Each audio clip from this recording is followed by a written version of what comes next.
последние годы все большую популярность приобретают простые средства оказания первой помощи проколотым покрышкам – герметики для шин.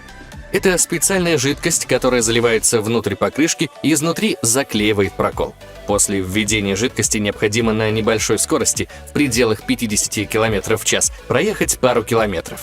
В таком режиме движения жидкость равномерно распределится по внутренней поверхности покрышки, что позволит исключить разбалансировку колеса.